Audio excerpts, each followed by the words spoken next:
जो आपका मोबाइल का इस्तेमाल है, जो आपकी कंप्यूटर स्क्रीन का इस्तेमाल है, उसको लेकर आँखों पर किस तरह के असर पड़ते हैं और उसको लेकर के बहुत सारे मिथक भी हैं और कुछ सच्चाइयाँ भी हैं।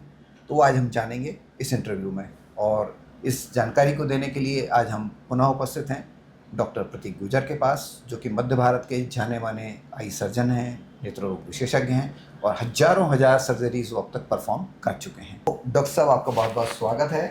और आज का विषय जो है वो बच्चों से लेके बूढ़ों तक के काम का विषय है। बिल्कुल सही, क्योंकि स्क्रीन टाइम बहुत बढ़ गया है। बहुत बढ़िया। हर व्यक्ति, इवन परिवार में आप देखेंगे भोजन की टेबल पर भी अगर होते हैं तो सबके अपने मोबाइल चल रहे होते हैं। दिन का कोई सा भी समय हो, रात सोने तक लोग मोबाइल और कंप्यूटर स्क्रीन के सामने होते हैं। तो इसको लेकर के थोड़ा बताएं कि इससे क्या कुछ असर पड़ता है। बहुत ज़्यादा असर मुझे लगता है कि ये बहुत रिलेवेंट टॉपिक है जी। क्योंकि पोस्ट कोविड हम सभी देख रहे हैं कि screen time has gone up like anything. Specially बच्चों की मैं बात करना चाहूँगा यहाँ पे। जी। आजकल के बच्चों का एजुकेशन भी मैंने देखा बहुत कुछ स्क्रीन पे ही रहता है। जी।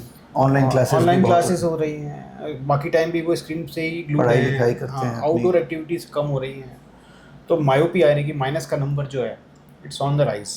पोस्ट कोविड हमारे पास जो पेशेंट्स पहले 10 में 2 आते थे, अब 10 में से 4 बच्चे विद ग्लासेस हैं। ओके, इतना बड़ा अंतर आ गया। बहुत अंतर आ गया है। ये पोस्ट कोरोना बता रहे हैं। यस, पोस्ट 2020 के बाद से हमने देखा है। जो मेरा पर्सनल एक्सपीरियंस है वो ये है, और उसका बहुत बड़ा फैक्टर है इंक्रीज्ड स्क्रीन टाइम। वो और ये तो एक स्टडी भी है जो अभी एम्स के द्वारा पब्लिश हुई थी कि आप जितना स्क्रीन टाइम ज़्यादा करते हैं और आउटडोर एक्टिविटी कम करते हैं जी, उतना ज़्यादा आपका मायोपिया का प्रोग्रेशन ज़्यादा होता है। तो इट्स अ प्रूवन स्टडी जी। जो कि लगभग 20-22 हज़ार बच्चों पे हुई थी। तो इसलिए मैं हमेशा पेरेंट्स को बोलता हूँ कि नहीं, बच्चों को आप एटलीस्ट 2 घंटे का आउटडोर एक्टिविटी ज़रूर कराएं। जी। और जितना वो यूवी लाइट में रहेंगे, सूर्य के प्रकाश में रहेंगे, बाहर रहेंगे, उतना बेटर रहता है फॉर आइज़। डायरेक्ट एक्सपोजर नहीं, लेकिन बाहर खेलना है जी। और स्क्रीन टाइम कम करें। जी। तो up to the age of 10 years I would recommend not more than 2 hours पर day, not more than 2 hours. जी, वैसे 2 घंटा भी काफ़ी ही होता 2 है। घंटा भी काफ़ी है, लेकिन वो भी ब्रेक में। जी। 15 मिनट के ब्रेक में। सर, इसमें मैं छोटी एज ग्रुप पर भी जाना चाहूँगा। अक्सर माएँ बच्चों को खाना खिलाने के लिए या उनको चुप कराने के लिए अक्सर मोबाइल चालू करके दे देती हैं। और मैं देखता हूँ कि 6-8 महीने के बच्चों से वो शुरुआत हो जाती है। ये बिल्कुल बहुत कॉमन हो गया है एक्चुअली। उसमें मदर्स का और पेरेंट्स का इतना वो नहीं है, ट्रेंड ही ऐसा हो गया है कि जी। बच्चों को चुप कराना है और तो उनको तुरंत मोबाइल दिया, इंस्टेंट ग्रेटिफिकेशन हो जाता है, इंस्टेंट डिस्ट्रैक्शन हो जाता है और बच्चा उसमें एंगेज हो जाता है, खाना खा लेता है। जी। बट वो नहीं करना चाहिए, लेकिन वहीं से हैबिट फॉर्म होती है। एग्जैक्टली नहीं करना चाहिए, क्योंकि जो विजुअल पाथवे है, जो हमारा आँख और दिमाग का कनेक्शन बनना है, ये तो शुरू के ही सालों में बनना है। जी, 11 से 12 की उम्र तक जो आप बताते हैं अक्सर की, वो उसमें अगर ये एक्सपोजर बढ़ा तो नंबर बढ़ने के चांसेस बहुत ज़्यादा हैं, बहुत जल्दी शुरू हो जाए। और क्या होता है ना, हम बच्चों का आई चेकअप यूजुअली इंडिया में ट्रेंड ही नहीं है कि बच्चों का आई चेकअप हो। जी। आइडियली एक चेकअप जो है एट बर्थ होना चाहिए। जी। और फिर एक 1 साल पे और एक 3 साल पे होना चाहिए। ये होना ही चाहिए जी। ना, 3 टेस्ट मतलब 3 होने एज के अंदर हो जाना चाहिए। अक्सर जो बच्चे आते हैं वो 10 साल 12 साल और उनकी एक आंख में माइनस का नंबर बहुत ज़्यादा है, एक आंख से देखते रहे, उन्हें पता ही नहीं चला, एम्ब्लायोपिया डेवलप हो गया, वो आंख आलसी हो गई। जी। तो ये इश्यूज बहुत कॉमनली देखे जाते हैं। वो स्क्विंट वगैरह की भी जो स्क्विंट की समस्या आ जाती है। हम लोग जब भी स्कूल्स में कैंप करते हैं, आई चेकअप कैंप, बहुत सारे बच्चों को नंबर निकलता है और वो उनको पता ही नहीं होता। बच्चों को कैसे पता होगा, उनको नहीं मालूम। उनको लगता है सबको ऐसे भी करते हैं। पहली बात तो उनको ये लगता है, जो आप बता रहे हैं, कि उनको लगता है कि सबको ऐसा दिखता है। और दूसरा, कई बार घर में जब वो कंप्लेन करते हैं तो पेरेंट्स भी ये बोल देते हैं, नहीं तुम झूठ बोल रहे हो। पेरेंट्स एक्चुअली उसको सीरियसली नहीं लेते, या ये कहें कि उसको उस वे में नहीं लेते कि अरे ये तो बच्चा जानबूझ के ऐसा बोल रहा है ना।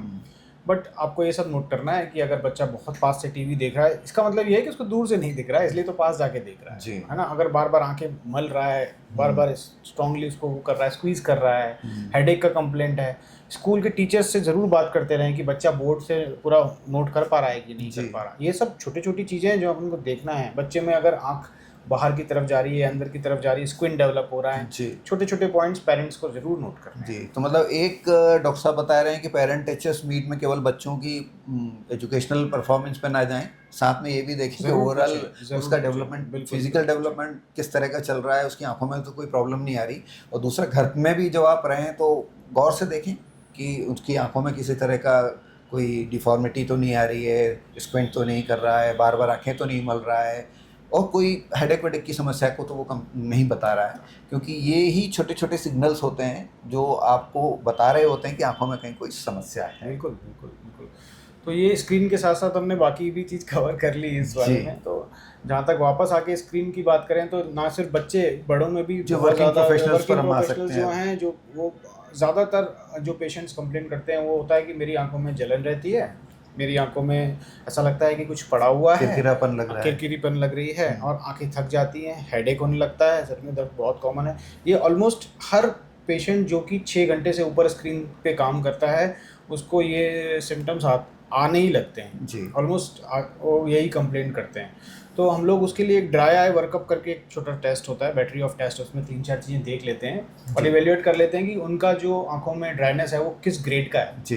वो ग्रेडिंग के हिसाब से लाइफस्टाइल मॉडिफिकेशन करके थोड़ा मेडिसिन दे के हम मोस्टली उसको कंट्रोल कर लेते हैं जी, है ना। तो वो भी नेगलेक्ट नहीं करना है, नहीं तो ये आंखों में ड्राइनेस बढ़ते बढ़ते इतना हो जाता है कि फिर वो लाइफ टाइम ही ड्रॉप चलानी पड़ती है जी।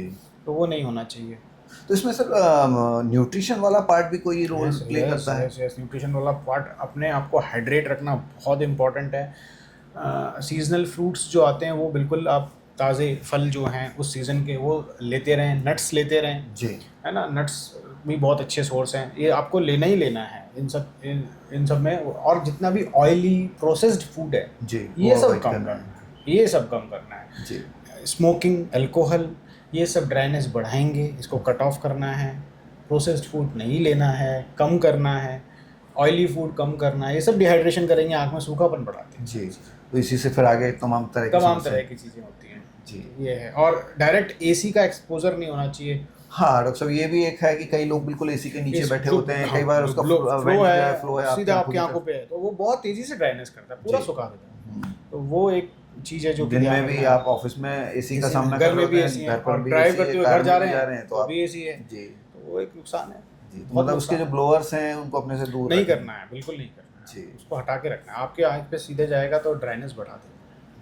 तो डॉक्टर साहब अब आगे बढ़ते हैं, अब थोड़ी महिलाओं की आंखों की स्वास्थ्य की भी हम बात कर लें, क्योंकि अक्सर घर में जो महिलाएं होती हैं, चाहे वो वर्किंग प्रोफेशनल हों या हाउस वाइफ्स हों, लेकिन हेल्थ को वो सबसे पीछे रखती हैं, पहले फैमिली। और ख़ास तौर से जब मेनोपॉज के बाद की बात आती है, पोस्ट मेनोपॉजल अगर हम बात करें, तो उस समय हार्मोनल बहुत सारे चेंजेस होते हैं। तो उस समय आई केयर को लेकर के क्या ध्यान रखना चाहिए? हाँ जी, बहुत रिलेवेंट है, बहुत सारे पेशेंट्स इसके रिगार्डिंग आते हैं, क्योंकि पोस्ट मेनोपॉजल पेशेंट्स में ड्राइनेस बहुत ही कॉमन है, बहुत ही, क्योंकि जो एस्ट्रोजन है वो तो इट हैज़ गॉन डाउन। तो आँखों में जो आंसू बनना चाहिए, जो क्वांटिटी और क्वालिटी बननी चाहिए, वो नहीं बन रही है जी। तो जो आंसू बनते हैं सर, वो क्या रोल प्ले करते हैं, दर्शकों को बताएं। आंसू आँखों के लिए जीवन है जी, क्योंकि वो ही आप ऑक्सीजन आएगा, आपका न्यूट्रिएंट्स आएंगे, इन्फेक्शन से बचाएंगे, कचरा बाहर करेंगे, everything which is related to eye health. जी। तो डॉक्टर साहब, ये रोने वाले आंसू की बात नहीं कर रहे हैं इस समय, ये बात कर रहे हैं जो आंखों के अंदर आपकी लिक्विडिटी बनी रहती है, जो आपकी तरलता बनी रहती है, जो पानी होता है आंखों का, उसकी चर्चा कर रहे हैं। ये बेसलाइन टीयर फिल्म है जी। और जो हम रोते हैं वो रिफ्लेक्स टीयरिंग है, वो रिफ्लेक्स की वजह से आ रहा जी। है। जो बेसलाइन टीयर है वो आंखों के लिए बहुत इंपॉर्टेंट है, आंखों के पोषण के लिए, उनका स्वास्थ्य को बनाने के लिए बहुत इंपॉर्टेंट मतलब ये लुब्रिकेशन का काम करता है, ना सिर्फ लुब्रिकेशन का, इन्फेक्शन से बचाने का, ऑक्सीजन प्रोवाइड करने का, जरूरी एंजाइम्स प्रोवाइड करने का, सब काम आंसू कर रहा है। 3-4 रोल आपने बता दिए इसके। बहुत इंपॉर्टेंट, मतलब लुब्रिकेशन तो एक ही पार्ट हुआ उसका। मतलब न्यूट्रिशन भी देता है आपको, और साथ में आपको इन्फेक्शन से बचाता है। जिन है। लोगों के आंख में आंसू कम होते हैं उनको इन्फेक्शन बहुत फ्रीक्वेंटली होते हैं जी। कई लोगों को जिनको आंसू नहीं बनते या किसी कारण से बीमारी हुई और आंसू बनने बंद हुए, उनको सरफेस डिसऑर्डर्स, इन्फेक्शन होना बहुत कॉमन जी। तो ये जो हम बात कर रहे हैं सर आंसू की, तो इसको प्रॉपर बने उसके लिए क्या करना चाहिए सर? जैसे अपन ने पहले भी बात किया, प्रॉपर न्यूट्रिशन और स्क्रीन टाइम का, वो बहुत इंपॉर्टेंट है जो हम कर सकते हैं जी। लेकिन अगर कोई बीमारी है, जैसे कि गठियाबात की बीमारी होती है जी, उसमें आंखों में आंसू बनने बंद हो जाते हैं। बॉडी में कोई और इन्फ्लेमेटरी डिसीज है, ऑटोइम्यून डिसीजेज होती हैं जो कि आंखों में आंसू कम कर देती हैं जी, है ना। तो ये तो फिर हमें उनका ट्रीटमेंट, जड़ का ट्रीटमेंट करना जरूरी है। मैं वही जानना चाह रहा था। एक्चुअली तो ये एक्सटर्नल फैक्टर्स तो अलग हो गए, लेकिन कई बार आपकी कुछ ऐसी बॉडी में बहुत सारे रोग होते हैं जो कि आंसू आँख के आंसू पे असर डालते हैं, तो उनको साथ में ट्रीट करना पड़ता है, तभी आँखों का भी होलिस्टिक एक अप्रोच रख के हमें ट्रीट करना है। सिर्फ तो आपने गठिया बाई का बता दिया था, तो ये एक मेजर रीजन होता है। बहुत बहुत बहुत इसको सेकेंडरी शोगरन्स कहते हैं, जो कि जैसे अपन पोस्ट मेनोपॉजल बात कर रहे थे जी, तो उसमें एक शोगरन सिंड्रोम होता है, एक सेकेंडरी शोगरन्स होता है। उसमें सेकेंडरी शोगरन्स में साथ में सारे ये सब रूमेटिक फैक्टर्स जो होते हैं वो देखने पड़ते हैं, तो वो एक चीज़ है जो कि इम्पोर्टेंट है जी। और आपने एक इन्फ्लेमेशन भी बताया अगर बॉडी में ऑटोइम्यून डिसऑर्डर्स होते हैं, उनकी बैटरी ऑफ टेस्ट होते हैं काफ़ी सारे, ऑटोइम्यून तो बहुत सारी डिजीज, बहुत सारे, तो वो टेस्ट करके देखने पड़ते हैं कि क्या है कॉज। इसके अलावा ड्राइनेस के और जो कॉजेज में हम देखें वो है कई बार हम कुछ ड्रॉप्स हैं, जैसे हमें इन्फेक्शन हुआ, हमने ओवर द काउंटर मेडिसिन लिया और हमने डालना शुरू कर दिया, वो डालते ही चले जा रहे हैं, रोक ही नहीं रहे हैं, हम रोज यूज़ कर रहे हैं। Prolong use of any medication will cause dryness, क्योंकि उसमें प्रिजर्वेटिव है, प्रिजर्वेटिव आपके आँख की सरफेस को डैमेज करता है, तो prolong use of any medication will cause. आपने स्टेरॉइड का भी कहा था कि स्टेरॉइड्स भी उसके होते हैं, बिल्कुल स्टेरॉइड और साथ में प्रिजर्वेटिव भी होते हैं, तो ऐसे प्रोलॉन्ग मेडिकेशन कभी भी विदाउट गाइडेंस नहीं करना है, तो वो प्रॉब्लम देगा, है ना। वो एक बहुत इंपॉर्टेंट फैक्टर है, हमें जो याद रखना है जी।